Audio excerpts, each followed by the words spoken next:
کسی سیاسی جماعت کا حصہ مت بننا، چاہے وہ دین کے نام پر ہے، چاہے وہ دنیا کے نام پر ہے۔ جب سیاست میں قدم پڑتا ہے تو دامن آلودہ ہوتا ہی ہے، اور ہم تو پہلے ہی آلودہ دامن ہیں، اور اپنے اوپر چند دھبے داغ لگا لیے تو ہمارے پلے کیا رہے گا۔ اللہ تمہیں گھر والا بنائے، تمہاری شادیاں ہوں۔ میں نے 8 سال تمہیں معاشرت بتائی ہے، میں تقابل نہیں کر رہا ہوں، اللہ تعالیٰ کی نعمت کا شکر ادا کرتے ہوئے کہہ رہا ہوں۔ میں نے 8 سال مدرسے میں پڑھا، ایک دن نہیں سنا کہ بیوی کے ساتھ سلوک کیا کرنا، ماں باپ کے ساتھ کیسے چلنا ہے، بھائی بہنوں کے ساتھ کیسے چلنا ہے۔ فقہ فقہ فقہ فقہ پڑھ پڑھ پڑھ پڑھ مت ماری گئی۔ میں نے ایک دفعہ اپنے مولانا احسان صاحب سے کہا، استاد جی آپ سے بڑا گلہ ہے۔ کہنے کیا؟ میں نے کہا آپ نے ہمیں فقہ بھی پڑھائی، حدیث بھی پڑھائی، تفسیر بھی پڑھائی، تبلیغ بھی سکھائی، آپ نے ہمیں گھر کی زندگی نہیں سکھائی۔ ہم اپنی ماں باپ کو چھوٹی چھوٹی باتوں پہ دکھ دیتے رہے، اپنی بیوی کو چھوٹی چھوٹی باتوں پہ ذلیل کرتے رہے تربیت کے نام پر۔ تو مولانا کی آنکھوں میں آنسو آ گئے، فرمایا بہت دیر سے تم نے بتایا۔ میں نے کہا پہلے جرأت ہی نہیں ہوتی تھی، اب تھوڑا سا آپ نے ہمت دی ہے اب اپنے سامنے بولنے کی تو بول لیتے ہیں، ورنہ ہم ادب میں کبھی بولے ہی نہیں آپ کے سامنے۔ تو میں نے اس خلا کو محسوس کیا اپنی زندگی میں۔ اب میری اولاد بیٹھے ہوئے، میں نے آپ کو بتانے کی بھرپور کوشش کی۔ آگے چل کے آپ صحیح چلو غلط چلو وہ تو آپ کا اور اللہ کا معاملہ ہے، لیکن کم از کم انشاءاللہ اللہ تعالیٰ مجھے بڑے بول سے بچائے، فخر تکبر سے بچائے۔ میں نے تمہارے سامنے گھر کی زندگی کو کھل کے پیش کیا ہے کہ ایک مسلمان اپنی بیوی کے ساتھ کیسے چلتا ہے، ماں کے ساتھ کیسے چلتا ہے، باپ کے ساتھ کیسے چلتا ہے، بھائی کے ساتھ کیسے چلتا ہے، اختلاف ہو جائے تو کیا کرتا ہے، اتفاق ہو تو کیا کرتا ہے۔ میں نے کوشش کی، میں کوئی بھرپور تو نہیں کہ پوری نہیں، اپنی بساط کے مطابق میں نے پوری کوشش کی میں آپ کے سامنے یہ زندگی لاؤں۔ آج میں آپ سے یہ توقع رکھتا ہوں کہ جب آپ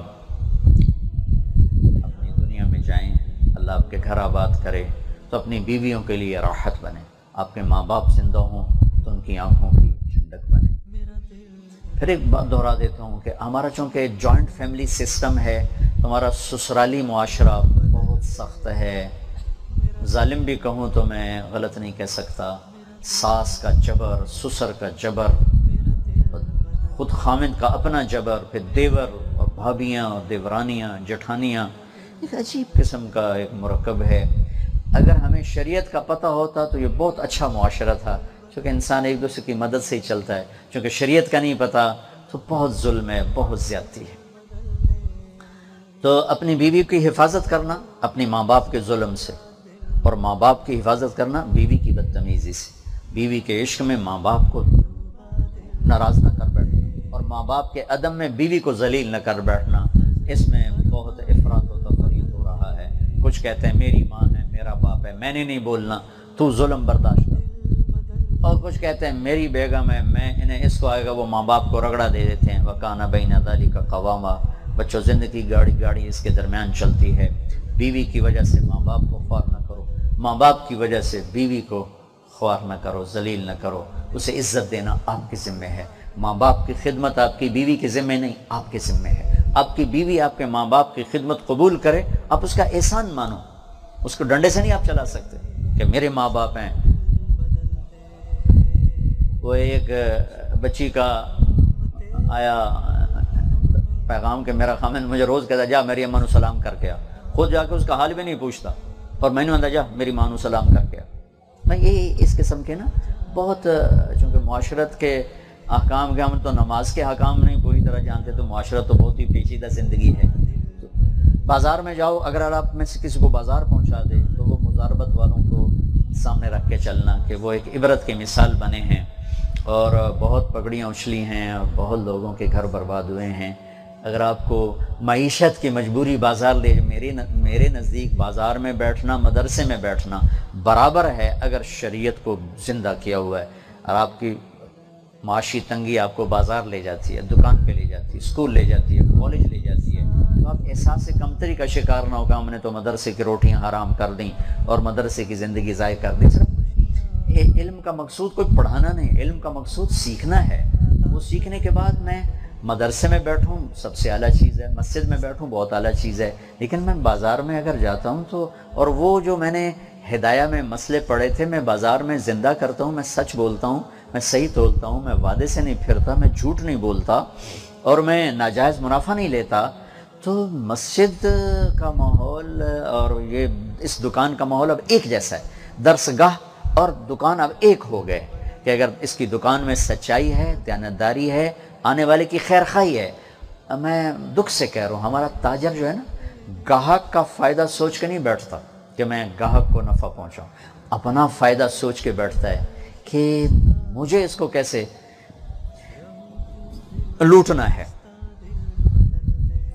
جریر بن عبداللہ رضی اللہ تعالیٰ عنہ نے اونٹ بیچا 300 درہم کا، پیسے وصول کر لیے، پھر کہنے لگے میرے بھائی یہ سواری کے لیے آپ لے رہے ہو یا ذبح کرنے کے لیے؟ انہوں نے کہا یہ میں سواری کے لیے لے رہا ہوں۔ کہا بھائی مجھے معاف کرنا، یہ سواری کے قابل نہیں ہے، اس کے پاؤں میں زخم ہے، یہ اپنے پیسے لو اور میرا اونٹ واپس کر دو۔ پیسے اس کو دے کے اونٹ گھر رکھ لیے، اپنے نوکر سے فرمایا بازار سے گھوڑا خرید کے لاؤ، وہ 300 درہم کا گھوڑا خرید کر لائے۔ جریر بن عبداللہ البجلی یمن کے شاہی خاندان کے فرد ہیں، آخری 2 مہینے میں ایمان لائے، چند دن صحبت کے ملے، انہوں نے گھوڑے کو دیکھا تو نوکر مالک کو ساتھ لے کر آیا کہ او میں تمہیں پیسے دلوا دوں۔ کتنے میں لیا؟ کہا جی 300۔ انہوں نے گھوڑے کو دیکھا، گھوڑا مہنگا تھا، مالک کو خود نہیں پتا تھا۔ اب میرا یہ موبائل ہے، میں 300 میں بیچوں یا 3000 میں بیچوں، اگر میں 300 پہ راضی ہوں تو عثمانی صاحب کے لیے یہ حلال ہے، کوئی مسئلہ نہیں۔ لیکن حلال حرام سے اوپر بھی ایک دنیا ہے جسے اخلاق کی دنیا کہتے ہیں، جسے ایثار کی دنیا کہتے ہیں، جسے سخاوت کی دنیا کہتے ہیں، جسے ہمدردی کی دنیا کہتے ہیں۔ ایک وہ جہان ہے جہاں آج کانٹے اگے ہوئے ہیں، جنگل ہی جنگل ہے۔ کہیں گے میاں تجھے 400 دے دوں تیرے گھوڑے کے تو خوش ہو؟ کھائے خوش نہیں ہوگا تو اور کیا ہوگا؟ تو اگر 500 دے دوں؟ کہا پھر میں اور بھی زیادہ خوش ہوں۔ کہا 600 دے دوں؟ کہا پھر اور زیادہ مزے کی بات۔ کہا 700 دے دوں؟ کہا جی بالکل اچھی بات۔ کہا 800 دے دوں؟ تو وہ کہنے لگا حضرت جی اے تسی لینا یا میرے نال ہاسا کیتی جاندے ہو؟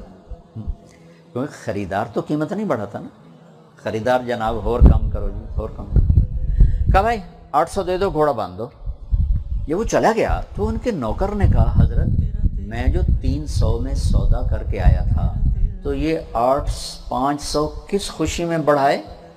تو فرمایا میرے دوست اس کو پتہ نہیں تھا، اس کا گھوڑا 800 کا تھا، اگر میں اسے 300 میں رکھ لیتا تو میں نے اللہ کے نبی سے وعدہ کیا تھا ہاتھوں میں ہاتھ دے کر جب تک زندہ رہوں گا مسلمانوں کی خیر خواہی چاہوں۔ 300 کی چیز 800 کی چیز 300 میں رکھنا یہ کوئی خیر خواہی نہ تھی، یہ دھوکہ تھا، اس لیے میں نے 500 اوپر دے دیے۔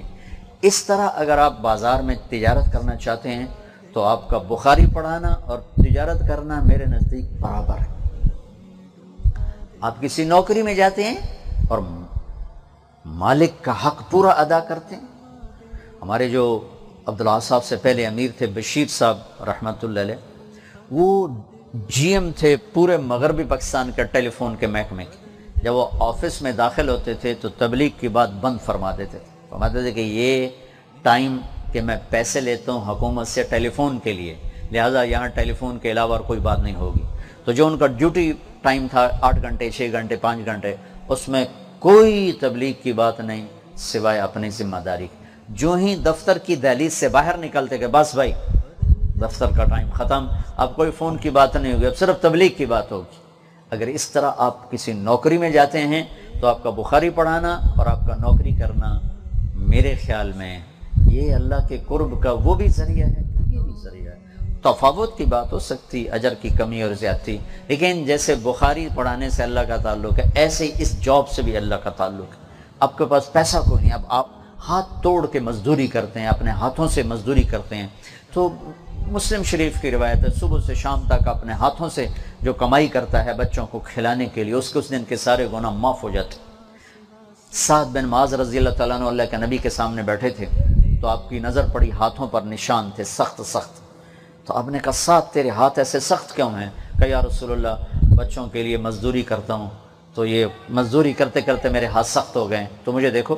آپ نے ان کا ہاتھ پکڑا اور یوں بوسہ لیا اور فرمایا کہ بچوں کو حلال کھلاتے ہوئے جو ہاتھ ایسے ہو جاتا ہے اس پہ جہنم کی آگ حرام ہو جاتی ہے۔ تو دین کے کام کا تصور یہ نہ رہے کہ صرف مدرسے پڑھانا یا کسی خانقاہ میں بیٹھنا یا دارالافتاء میں بیٹھنا یہ دین کا کام ہے۔ ہر لمحہ ہمارا دین ہے اگر اللہ اس کے رسول کی اطاعت کے ساتھ، اللہ اس کے رسول کے حکم کے۔ سلطان محمود غزنوی نے 35 سال حکومت کی اور دنیا کا سب سے بڑا حکمران تھا اپنے زمانے کا۔ 416 ہجری میں اس کا انتقال ہوا۔ 1974 میں زلزلہ آیا، اس کی قبر پھٹ